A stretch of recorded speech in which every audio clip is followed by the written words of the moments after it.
My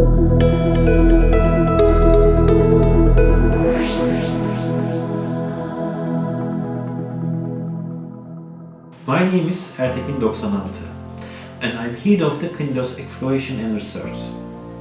Knidos, which was a part of the Achaia region in ancient times, is now located in Dacia. And Knidos consists of the two parts, the mainland and the island, which name is Kapkırıyor. Due to these features, the city was referred as a double city in ancient literature. The area between the mainland and the island section of the city has two natural harbors. In ancient times, Knidos is estimated to have had a population of 40,000 people. Archaeological excavations show that Knidos was first settled in the first half of the 2000 BC, and the city mostly abandoned in middle of the 7th century AD. The first excavation in Knidos were conducted by the British in 1857, followed by the Americans in the 1960s, and the first Turkish excavations began in 1899.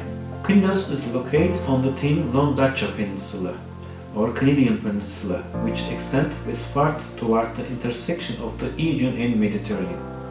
In ancient times, Knidos was centrally located on the Aegean and Mediterranean sea trade routes. High mountains of the Dacia Peninsula reduced the severity of the winds blowing from the northwest during the marine seasons, and the sea current flows from the east to west. Therefore, Knidos was on the way for the trade ships going from both west to east and from east to west. Thanks to this sea trade, Knidos was able to sustain a large population. Knidos was an important center of trade, art and culture, as well as raised several famous scientists during the ancient period. Among these scientists were the astronomer Eudoxos and the architect Sostratos, the architect of the Pharaoh of the Alexandria, one of the 7 wonders of the world. And Knidos was also in competition with the famous medical school of Hippocrates at Kos, a neighbor of Knidos. Knidos, Kos, Rhodos and Halikarnassos established a religious and cultural unity called Hexapolis, meaning 6 cities. The meeting place of this political league was Knidos.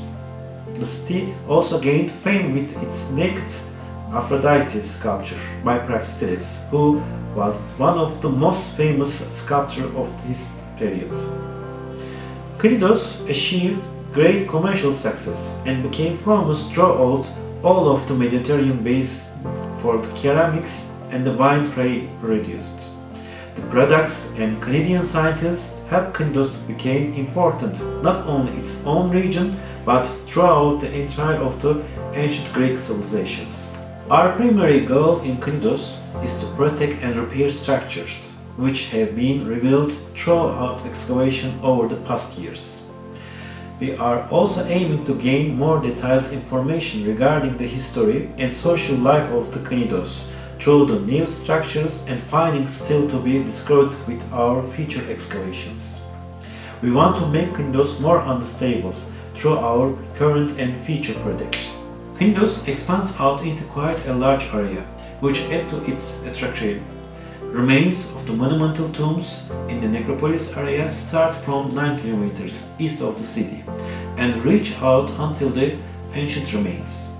After passing the necropolis, whether you come from the sea or not, you will come across the harbor of the city and the small theater. Knidos is not only important for its history or archaeological findings. The entire region presents unique beauties throughout the different seasons and even change through the different hours of the days.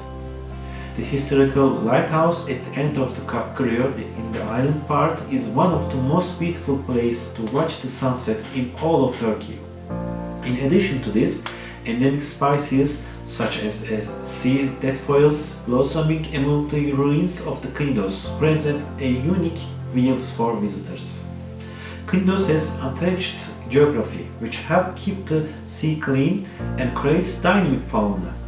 The city is free from light pollution, which lead to the perfect observation of the night sky.